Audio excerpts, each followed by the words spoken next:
Muy buenos días, queridos. Soy el pastor Rolando González y le estoy dando la bienvenida a todos a este espacio de estudio de la lección de Escuela Sabática. Morando en la Tierra es el título de la lección que hemos estado estudiando durante toda esta semana y ella nos presenta algunos asuntos interesantes, sobre todo cuando se trata de juzgar a las personas. Lamentablemente incurrimos a veces en algunos errores y es juzgar a las personas por las apariencias. Juzgamos a la gente por la forma en que viste, por la manera en que hablan, por la manera en que se comportan. Y eso pues trae graves circunstancias y problemas aún en medio del seno de la iglesia. Jesús advirtió en cierta oportunidad de que no debemos juzgar para que no seamos juzgados. Y también dijo que con la misma medida que midamos, se nos va a medir también. Así que la lección de hoy trata sobre un caso interesante, lo que ocurrió precisamente con las tribus que se asentaron al oeste del Jordán. Y vamos a ver exactamente qué fue lo que ocurrió para que podamos entender cómo podemos nosotros beneficiarnos de esta historia para que no cometamos los mismos errores que cometió Israel. Así que veamos los casos. Nos dice en Josué capítulo 22 y versículos 1 al 8 que entonces Josué llamó a los rubenitas, a los gaditas y a la media tribu de Manasés, que fueron las tribus que se asentaron al oeste del Jordán, y les dijo: vosotros habéis guardado todo lo que Moisés, siervo de Jehová, os mandó, y habéis obedecido a mi voz en todo lo que os he mandado. No habéis dejado a vuestros hermanos en este largo tiempo hasta el día de hoy, sino que os habéis cuidado de guardar los mandamientos de Jehová vuestro Dios. Ahora pues, que Jehová vuestro Dios ha dado reposo a vuestros hermanos, como lo había prometido, volved, regresad a vuestras tiendas, a la tierra de vuestras posesiones, que Moisés, siervo de Dios, os dio al otro lado del Jordán. Solamente que con diligencia cuidéis de cumplir el mandamiento y la ley que Moisés, siervo de Jehová, os ordenó, que améis a Jehová vuestro Dios y andéis en todos sus caminos, que guardéis sus mandamientos y le sigáis a él y le sirváis de todo vuestro corazón y de toda vuestra alma. Y bendiciéndolos, Josué los despidió y se fueron a sus tiendas. O sea, ellos habían comprometido con Moisés el seguir adelante hasta que ellos lograran finalmente asentar a sus hermanos en la tierra prometida. Y una vez que lo hubieran logrado, pues regresarían al oeste del Jordán, donde habían dejado sus familias al cuidado del Señor y de los santos ángeles, para entonces ya asentarse propiamente. Este espacio de tiempo fue bastante largo, fueron 7 años que ellos estuvieron trabajando por sus hermanos para luego regresar finalmente a sus familias. Ahora bien, ¿qué sucedió exactamente cuando ellos regresaron? Bueno, ahí vienen los primeros problemas. Así que continuando con la lectura, dice que los hijos de Rubén y los hijos de Gad y la media tribu de Manasés se volvieron, separándose de los hijos de Israel desde Silo, que está en la tierra de Canaán, para ir a tierra de Galaad, a la tierra de sus posesiones, de la cual se habían posesionado conforme al mandato de Jehová por conducta de Moisés. Y llegando a los límites del Jordán, que está en la tierra de Canaán, los hijos de Rubén y los hijos de Gad y la media tribu de Manasés edificaron allí un altar junto al Jordán, un altar de grande apariencia. Cuando oyeron esto los hijos de Israel, se juntó toda la congregación de los hijos de Israel en Silo para subir a pelear contra ellos. Y enviaron los hijos de Israel a los hijos de Rubén y a los hijos de Gad y a la media tribu de Manasés en tierra de Galaad a Finés, hijo del sacerdote Eleazar, y a 10 príncipes con él, un príncipe por cada casa paterna de todas las tribus de Israel, los cuales fueron a los hijos de Rubén, a los hijos de Gad y a la media tribu de Manasés en la tierra de Galaad, y les hablaron diciendo: toda la congregación de Jehová dice así: ¿qué transgresión es esta con que prevaricáis contra el Dios de Israel para apartaros hoy de seguir a Jehová, edificándoos altar para ser rebeldes contra Jehová? ¿No ha sido bastante la maldad de peor, de la que no estamos aún limpios hasta este día, por lo cual vino la mortandad en la congregación de Jehová, para que vosotros os apartéis hoy de seguir a Jehová? Vosotros os rebeláis hoy contra Jehová, y mañana se airará él contra la congregación de Israel. Bueno, si ustedes se dan cuenta en estos versículos, encontramos ya la raíz del problema. Ellos juzgaron por la apariencia. O sea, la tribu de Rubén, la tribu de Gad y la media tribu de Manasés Llegaron ahí a su territorio. Lo primero que hicieron fue levantar un gran altar. Dice la Biblia que es un altar era un altar de grande apariencia. Y esto pues despertó sospechas inmediatamente porque ellos pensaron, de causa-efecto, de que ellos se estaban rebelando contra Dios. Entonces, no vinieron con un espíritu, digamos, de conversar, de tratar de averiguar exactamente qué había ocurrido, de preguntarles por qué ustedes erigieron este altar, cuál es la razón, cuál es el motivo. O sea, que hubiera un intercambio amistoso, amable, eran parte de ellos, era parte del pueblo de Israel, para por lo menos establecer los parámetros de por qué razón ellos habían hecho ese altar, habían construido ese altar. Muchas veces nosotros cometemos ese error, o sea, vimos que alguien dice algo o hace algo o se comporta de cierta manera y estamos juzgando inmediatamente sus acciones sin antes averiguar primeramente por qué hizo esto o aquello o por qué dijo esto o lo otro. Repito, cuando esto hacemos, realmente nos metemos muchas veces en problemas. Yo recuerdo que estuve presentando una vez a un niño a la iglesia. Sus padres vinieron a traerlo para dedicarlo al Señor. Y en esos momentos, pues subieron la señora, la madre de la criatura, y subieron tres más. Había uno que era mucho mayor, entonces el otro era menor, y así hasta el más pequeño. Eran como tres o cuatro, no recuerdo exactamente. Pero por las apariencias yo juzgué que el mayor de todos ellos era el hijo mayor de esta señora, evidentemente porque ella lucía un poco mayor que él. Y le pregunté, ¿y este es su hijo mayor? Y ella me dijo, no, ese es mi esposo. Imagínense qué clase de pena yo pasé. Yo en esos momentos me prometí a mí mismo no volver otra vez a incurrir en tal error, porque juzgar por las apariencias, repito, nos puede meter en graves problemas. Por eso es que en 1 Corintios capítulo 4 versículo 5 Pablo dice de esta forma, así que no juzguéis nada antes de tiempo, hasta que venga el Señor, el cual aclarará también lo oculto de las tinieblas y manifestará las intenciones de los corazones, y entonces cada uno recibirá su alabanza. Así tenemos que en todo sentido no juzgar. Y pensemos, por ejemplo, en otro escenario. Muchas veces nos apresuramos a juzgar también en la vida espiritual, bien sea miembros de nuestra propia congregación o de nuestra propia denominación, o a cristianos de otras denominaciones por ciertas actitudes que tienen que ver posiblemente con la adoración, con la alabanza o aún con la predicación del Evangelio, y nos ponemos a juzgar los motivos. No somos nosotros los jueces a quienes Dios ha puesto para juzgar los motivos. El único que juzga, el único que conoce el corazón es Dios. Nosotros no conocemos el corazón de la gente, nosotros no podemos interpretar los motivos de las personas. Si es verdad que Jesús dijo en una oportunidad en el Sermón del Monte, por sus frutos los conoceréis. Bueno, los frutos pueden indicar en algún momento de la historia de una persona si lo hizo con sinceridad o no.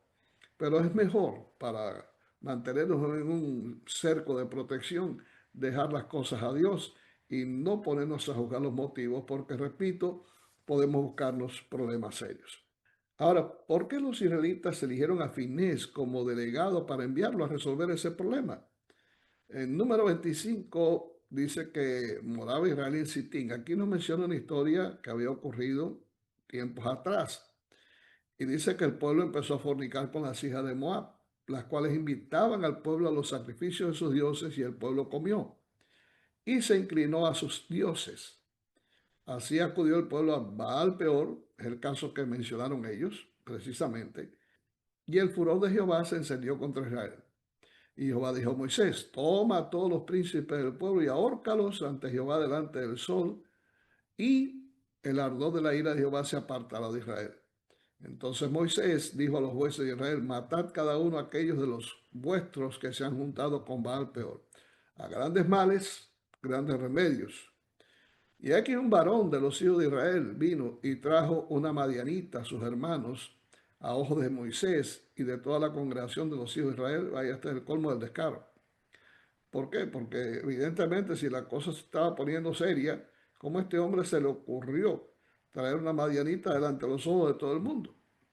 Y más cuando dice que ellos estaban llorando a la puerta del tabernáculo de reunión.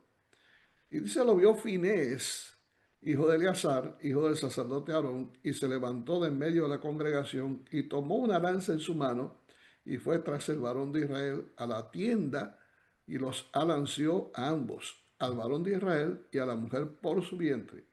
Y cesó la mortandad de los hijos de Israel. Y murieron de aquella mortandad 24,000. Imagínense. Entonces Jehová habló a Moisés diciendo, Finés, hijo de Eleazar, hijo del sacerdote Aarón, ha hecho apartar su furor de los hijos de Israel, llevado del celo entre ellos, por lo cual yo no he consumido en mi celo a los hijos de Israel. Por tanto, diles, he aquí yo establezco mi pacto de paz con él, y tendrá él y su descendencia después de él el pacto del sacerdocio perpetuo, por cuanto tuvo celo por su Dios e hizo expiación por los hijos de Israel. Esto había sucedido en vida de Moisés, había pasado muchos años atrás. Fines ya posiblemente era una persona mucho más adulta, claro está, pero había requerido cierta notoriedad como un sacerdote, como un hombre justo, un hombre fiel a Dios. Por lo tanto, como tuvo la experiencia que había ocurrido en Baal Peor con el pueblo de Israel, fue el hombre indicado para tratar de resolver ese problema, porque este hombre realmente no tenía pelos en la lengua, en primer lugar, y tampoco le temblaba la mano a la hora de hacer justicia por su Dios. Así que él fue enviado para resolver este problema y allí llegó y entonces presentó los cargos que existían contra el pueblo.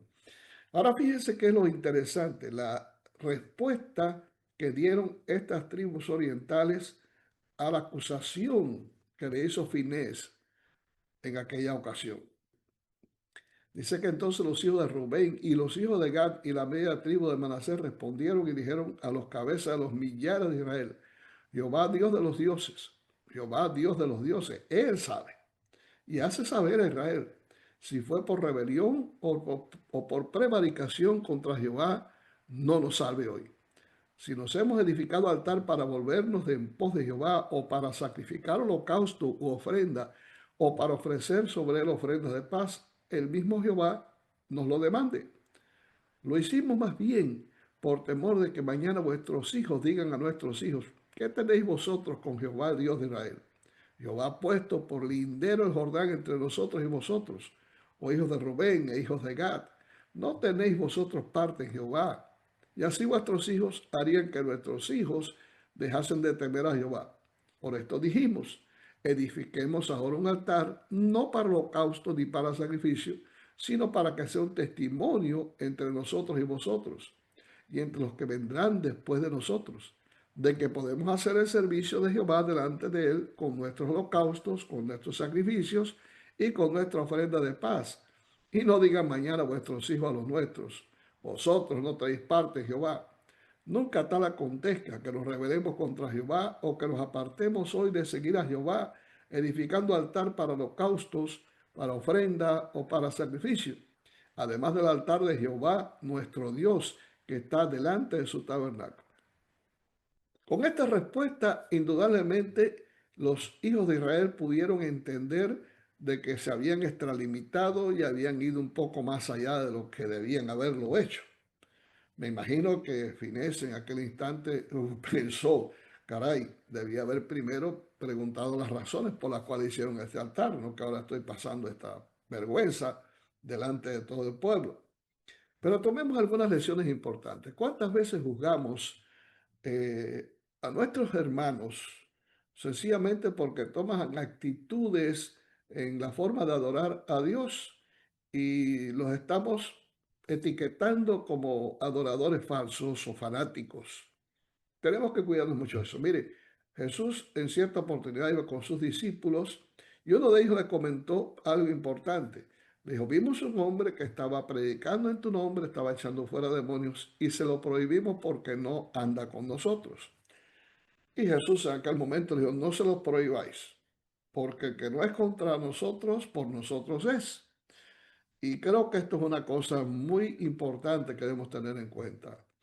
Juzgamos a las personas, juzgamos a miembros de otras denominaciones, inclusive por la manera en que adoran, la forma en que se comportan, la forma en que expresan su adoración y los juzgamos de fanáticos.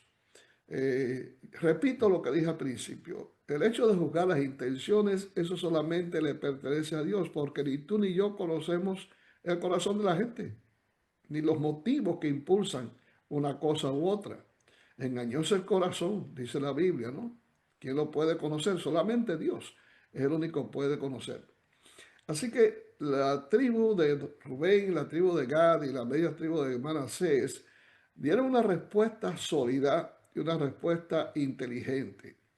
Ellos esperaron el momento. Fíjense que ellos en ningún instante se ofuscaron, contestaron a la agresión con agresión, a las palabras airadas con palabras airadas. No, ellos simplemente oyeron, pacientemente escucharon y después respondieron de una forma inteligente también, con un espíritu de humildad y sobre todo estaban mostrando realmente amor, deseo de mantener la unidad con el pueblo y deseo de arreglar el asunto, ¿no? Porque entre hermanos yo creo que las cosas se pueden arreglar en una forma correcta. Algunos dicen que conversando se arreglan los problemas y se entiende la gente y yo creo que esto es verdad. Así que si en algún caso, en algún momento se te presenta una situación parecida, trata por lo menos, si eres tú el que eres juzgado, de no airarte, de no responder con agresión, porque finalmente las palabras altisonantes nunca representan exactamente la verdad. No podemos agregar más peso a la verdad con una actitud hostil semejante al que nos agrede. Dice Salomón en Proverbios 15:1 que la blanda respuesta quita la ira, más la palabra áspera hace subir el furor. Esta es una lección interesante que obtenemos precisamente del comportamiento de estas tribus orientales en esta actitud que fue juzgada temprana y anticipadamente por el pueblo de Israel en una forma incorrecta. ¿Cómo tú manejas las falsas acusaciones, no? En Salmos 37, versículos 3 al 6, el Señor nos dice, confía en Jehová y haz el bien, y habitarás en la tierra y te apacentarás de la verdad. Deleítate a sí mismo en Jehová y Él te concederá las peticiones de tu corazón. Encomienda a Jehová tu camino y confía en Él y Él hará. Exhibirá tu justicia como la luz y tu derecho como el mediodía. Todos somos o hemos sido en algún momento juzgados falsamente. Me incluyo en eso. Se han juzgado nuestros motivos, se han juzgado nuestras intenciones, se ha juzgado nuestra apariencia y eso nos hace sentir mal. No quiero decir ahora con esto que nos vamos a reír porque nos juzguen mal. No, nos hace sentir mal. Pero muchas veces, inclusive, he tenido la experiencia de que cuando dejamos las cosas en las manos de Dios, o sea, cuando no tenemos suficientes pruebas o elementos para poder demostrar nuestra inocencia o la pureza de nuestros pensamientos o de nuestros motivos, entonces, si le dejo las cosas en las manos de Dios, Dios se va a encargar. Es increíble, pero Dios va condicionando los eventos de tal manera que Él hace que nuestra justicia un día sea exhibida como la luz, como dice el pasaje, y nuestro derecho como el mediodía. Así que debemos confiar en el Señor y muchas veces debemos llevarle la carga al Señor y pedirle que Él se encargue de justificarnos, de vindicar nuestro nombre y nos vamos a dar cuenta cómo Dios lo hace. Ahora, si se nos ofrece la oportunidad de defendernos por nosotros mismos ante una acusación, indudablemente debemos tomar la postura que tomaron estas tribus orientales y actuar en una forma comedida, correcta, con espíritu de cristiano, siempre con el ánimo de resolver el problema y mantener el buen espíritu y la unidad entre nosotros. Eso indudablemente tiene que ver con resolución de conflictos y tenemos que aprender cómo hacerlo. Entonces, ¿de qué manera nos da este incidente algunas ideas acerca de cómo resolver conflictos y garantizar la unidad de la iglesia? Ahí diríamos en el epílogo, ¿no? Josué 22, 30 al 34, dice que oyendo Finés, el sacerdote, y los principales de la congregación, y los jefes de los millares de Israel que con él estaban, las palabras que hablaron los hijos de Rubén, y los hijos de Gad, y los hijos de Manasés, les pareció bien todo ello. Y dijo Finés, hijo del sacerdote Eleazar, a los hijos de Rubén, a los hijos de Gad y a los hijos de Manasés: hoy hemos entendido que Jehová está entre nosotros, pues no habéis intentado esta traición contra Jehová. Ahora habéis librado a los hijos de Israel de la mano de Jehová. Y Finés, hijo del sacerdote Eleazar, y los principales dejaron a los hijos de Rubén, a los hijos de Gad, y regresaron a la tierra de Galaad, a la tierra de Canaán, a los hijos de Israel, a los cuales dieron la respuesta. Y el asunto pareció bien a los hijos de Israel, y bendijeron a Dios los hijos de Israel, y no hablaron más de subir contra ellos en guerra para destruir la tierra en que habitaban los hijos de Rubén y los hijos de Gad. Indudablemente que aquella conclusión trajo alegría, trajo gozo y unió más al pueblo de Israel. Qué lindo hubiera sido que ellos siempre se hubieran mantenido de esa manera.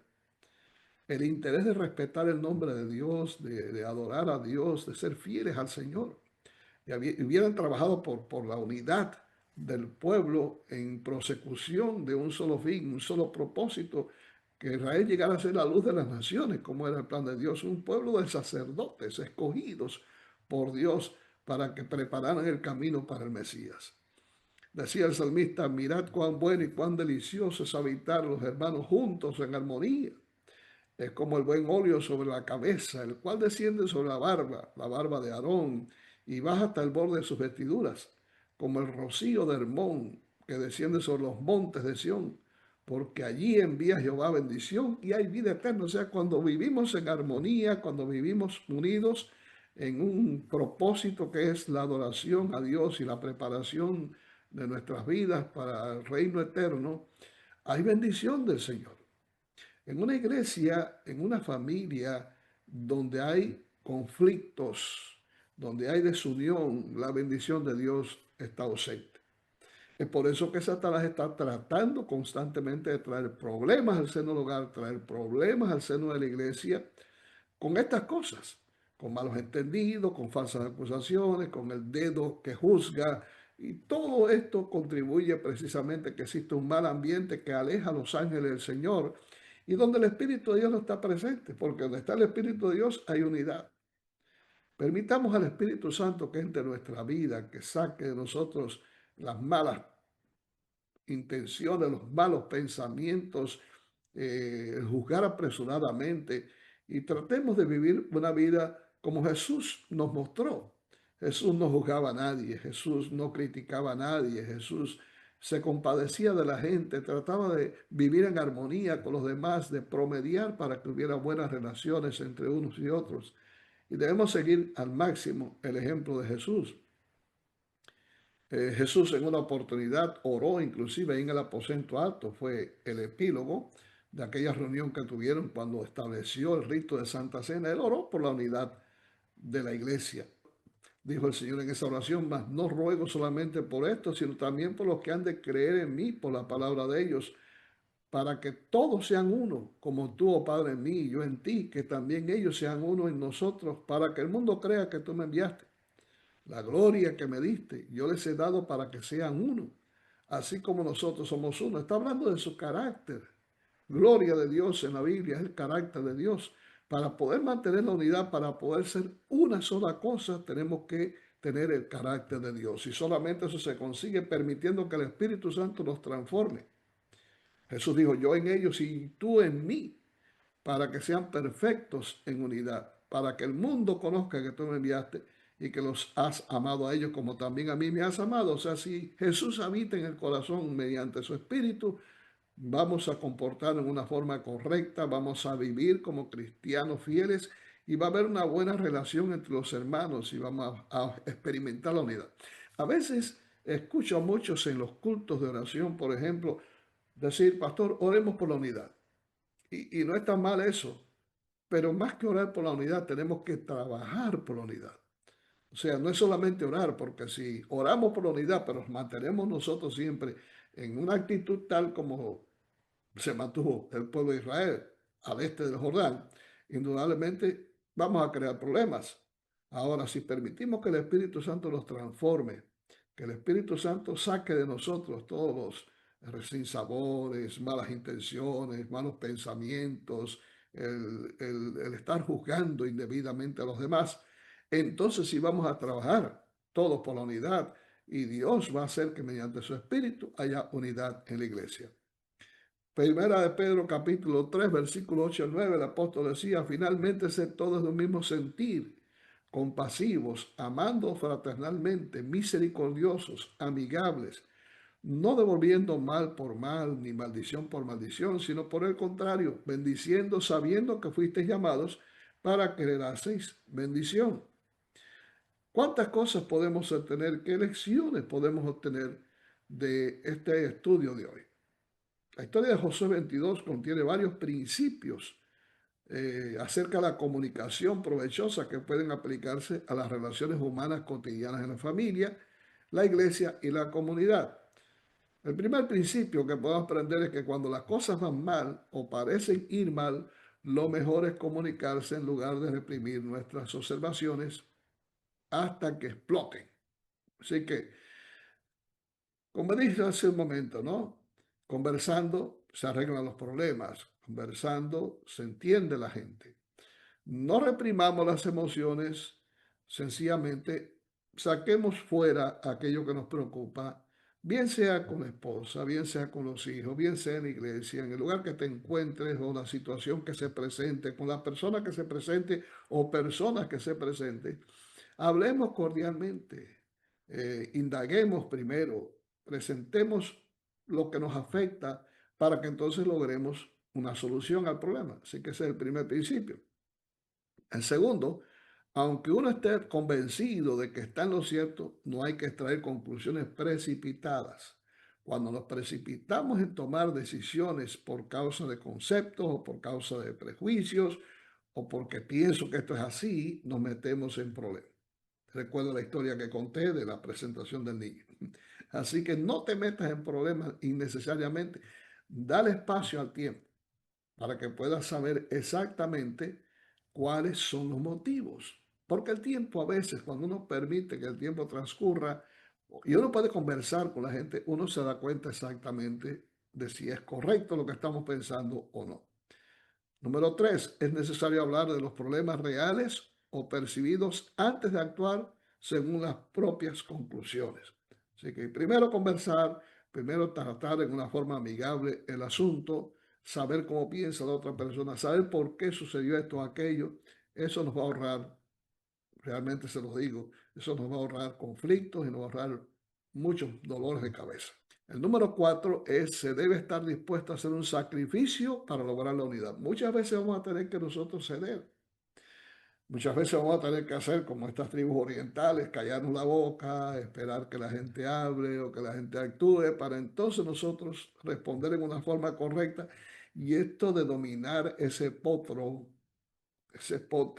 indomable que tenemos dentro, realmente cuesta trabajo. Pero si oramos a Dios y le pedimos: Señor, ayúdanos a ser pacientes, ayúdanos a esperar el momento para responder, ayúdame. A veces tenemos que tomar agua en la boca, darse un bucho de agua y hasta mantenerlo allí para no hablar y esperar el momento para entonces procedernos. Y número 5, cuando te acusen, ya sea falsa o justamente, da una respuesta amable que aleje la ira, tal como hicieron los hijos de Rubén, la tribu de Gad y la media tribu de Manasés. O sea, si le damos una respuesta correcta, amable, cordial, con espíritu cristiano, vamos a ver inmediatamente cómo se bajan los humos y cómo se puede entrar en un plano diferente de reconciliación. El número 6, que es el último, dice que debemos alegrarnos y bendecir a Dios cuando se restablece la paz. Y eso fue lo que hizo el resto de las tribus de Israel, las 10 tribus occidentales. Ellos se alegraron, glorificaron a Dios y finalmente eso contribuyó perfectamente a la unidad del pueblo y al buen espíritu. Es maravilloso ver que hay buena química, dicen algunos, ¿no? Pero hay buenas relaciones en las familias que hacen esto. Hay buenas relaciones en las iglesias que hacen esto. Ojalá esta lección realmente nos ayude a todos a poder aprender cómo conducirnos en momentos en que realmente no tenemos todas las cosas claras, no todo está en blanco y negro.